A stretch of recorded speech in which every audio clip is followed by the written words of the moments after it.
There's a proverb older people sometimes say to younger ones when they think experience gives them authority. I've torn more shirts than you. Meaning, I've lived more, failed more, learned more, so I know better. And someone once answered that proverb with something much sharper. Those were your shirts. I need to tear my own. This is my problem with Mr. Knightley. He is 16 years older than Emma. He has known her since she was a child, and throughout the novel, he repeatedly takes on the role of the person who sees more clearly, judges more accurately, and understands Emma better than she understands herself. The question is he right? And even if he is, what does that kind of authority do to a relationship? I hope you are mistaken. I saw her answer. Nothing could be clearer. You saw her answer. You wrote her answer. This is your doing. Emma, you persuaded her to refuse him. Let's look at what Knightley actually does. He corrects Emma constantly. Her judgment, her choices, her treatment of people, her assumptions. He is the only person in her life willing to speak honestly to her, which is genuinely valuable. But it also creates a particular dynamic, one where he often responds to Emma less as an equal exercising judgment, and more as someone whose judgment requires correction. And he's been doing it for years. She knows now what a gentleman is, and no one but a gentleman has any chance with Harriet. Oh, that is nonsense! That is arrant nonsense! Emma is not foolish. In many ways, she's the most intelligent and socially capable person in Highbury.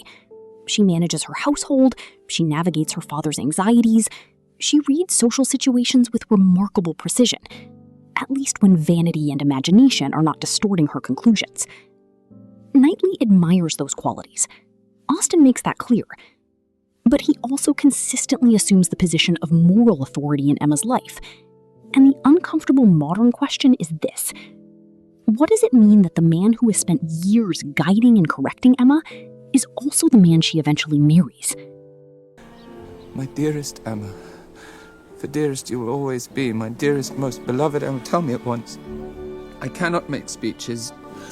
If I loved you less, then I might be able to talk about it more. But here's where Austen makes the question difficult. Emma's mistakes are not harmless. She takes Harriet Smith, good-natured, inexperienced, socially vulnerable, and persuades her to reject Robert Martin, a genuinely decent man who loves her sincerely.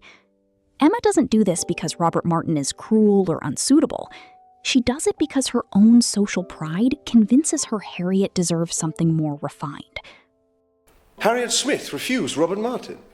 Yes. Then she's a greater simpleton than I thought. What is the foolish girl about? Oh, to be sure, a man always imagines a woman to be ready for anyone who asks her. And the consequences are real. Harriet spends months emotionally confused, attaching herself to men who will never choose her, because Emma has reshaped her expectations without fully understanding the damage she might cause. Knightley sees this clearly, and when he criticizes Emma, he is not simply saying, "Agree with me instead." He is asking her to recognize the effects her choices have on people with less power than she has. That matters. Knightley's criticism is not entirely about authority. Often it's about responsibility. Let her marry Robert Martin and she is safe and respectable forever. But if you teach her to expect to marry greatly, nobody within her reach will ever be good enough for her. And this brings us to Box Hill, the picnic, the joke at Miss Bates's expense. Miss Bates is poor, socially vulnerable, endlessly talkative, and fundamentally kind. Emma humiliates her publicly for the amusement of the group. I shall be sure to say 3 dull things as soon as I open my mouth. Ah, Mom, but there is the difficulty. When have you ever stopped at 3?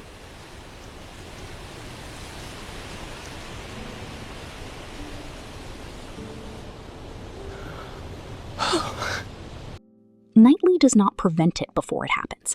The cruelty lands first. And then something important occurs. Emma understands almost immediately what she has done. Not because Knightley constructs the realization for her, but because she sees Miss Bates's reaction. She sees the hurt. Then Knightley speaks to her privately afterward, firmly, honestly, painfully. How patient you must have been with her all these years when you find her company so tiresome. I'm sorry, of course. She is very good-hearted, everybody knows, but she is also, you must admit, a little bit ridiculous. Yes! Badly done, Emma.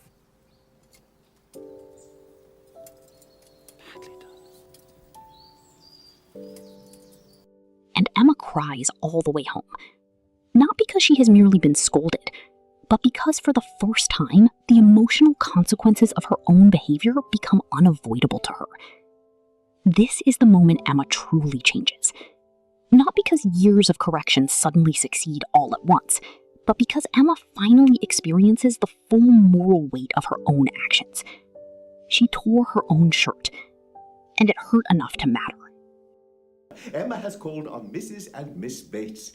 She always shows them such kindness. No, Father. They have been the ones to forbear and show me kindness. Nonsense, daughter. And this is where Austen becomes genuinely interesting, because Knightley is right about almost everything. Frank Churchill, Jane Fairfax, Harriet, Emma's blind spots. Again and again, he sees situations more clearly than Emma does. But clarity alone does not transform her. Knightley's guidance creates pressure, friction, reflection. Yet guidance by itself never fully changes Emma. What finally changes her is the emotional reality of her own mistakes. Which leaves us with a tension Austen never completely resolves. Was Knightley helping Emma grow? Or was he sometimes trying to protect her from precisely the mistakes she needed to make in order to grow at all? And can a relationship with this kind of imbalance, 16 years of age difference, long familiarity, one person repeatedly occupying the role of moral authority, ever feel entirely equal, even when the affection is genuine? Austen gives us a Knightley who is perceptive, ethical, and often correct.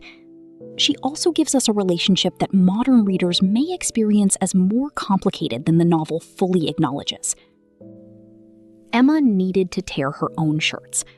The one at Box Hill mattered because the lesson became hers, not simply Knightley's judgment of her, but her own recognition of who she had been, and who she did not want to become.